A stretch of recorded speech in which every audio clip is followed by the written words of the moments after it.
me just very quickly, Secretary Vilsack, thank you for your willingness to serve again, and welcome back to Senate Ag Committee. Let me just touch on a couple of things that I've talked to you about already, but that I would like to have you speak to on the record, and some of it's been covered by some of my colleagues, but one of them has to do with volatility in the cattle market and integrity in that market. There's a lot of concerns out there about potential manipulation, market manipulation, lack of competition among meat packers. And as Senator Grassley pointed out, there are 4 packers who have 80% of the processing capacity in the country. I'd like to get your thoughts on, if confirmed, what actions you would take to strengthen the integrity of the cattle market, your views on packers and stockyards, and what ideas you might have to address the consolidation issue. I know I'm getting a lot of questions into one there. And then if you could segue into country of origin labeling, an issue which has already, again, been covered, but one that continues to be an incredibly important issue to many producers in South Dakota. Your views on the cool rulings, if confirmed, whether you'd be willing to work with us on and my staff on finding a path forward, preferably a WTO compliant path on cool to help address the concerns of South Dakota producers. So that's a lot in one question, but if you could just kind of give us your views on that, and if we don't get to cover it all, I can cover it, follow up with a question for the record. Senator, I'll sort of work in reverse. Happy to work with you and your staff on anything that would allow us to advance a country of origin labeling. As you know, we tried. WTO basically suggested that we hadn't succeeded. If there's a way to get it to be WTO compliant, I would be more than happy to work with you and look forward to that.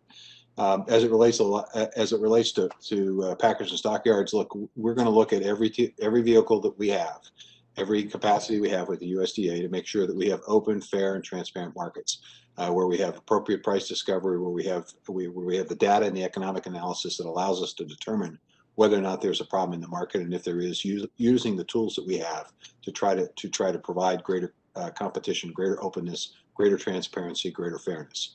I think there are ways in which we could also expand significantly processing opportunities in this country, so that we're not overly reliant on a small number of processors. I think we saw the penalty of that, if you will, during COVID.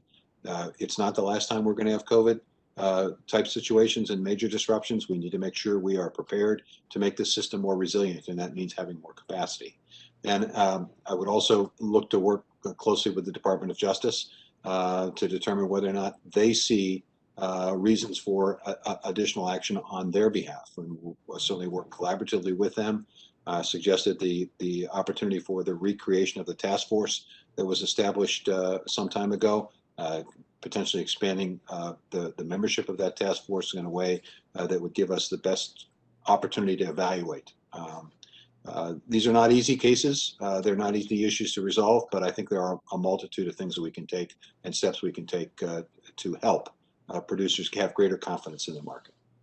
Well, we look forward to working with you on those because there is a lot of skepticism out there right now that sort of an actual free market exists, and so we continue to work with you. Let me ask a quick question here.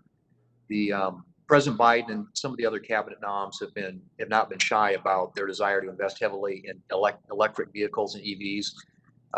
We believe biofuels like ethanol and biodiesel can achieve significant near-term greenhouse gas reductions using the existing consumer vehicle fleet and a majority of the existing fueling infrastructure.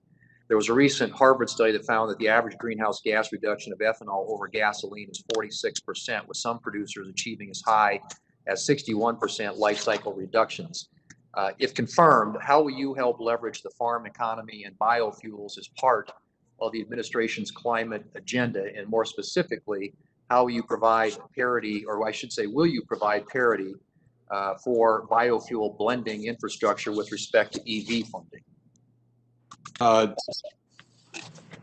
Senator, going to look for ways in which we can encourage and incent and continue to support the biofuel industry, whether it's utilizing the existing program that Secretary Perdue established on getting those resources out the door, whether it's taking a look at the COVID relief packages and determining whether or not there are ways in which the industry can be helped today for the difficulties they've experienced during COVID, or whether it's directly working with my colleagues at EPA to make sure that the renewable fuel standard is followed, that we don't grant waivers liberally to entities that don't need them, so that we continue to have a market. I think we can make the case, should make the case, and will make the case that there is a role to play for biofuels in climate, in reduction of emissions. I think there's a role for the biofuel industry to play as it relates to marine and aviation fuel as well.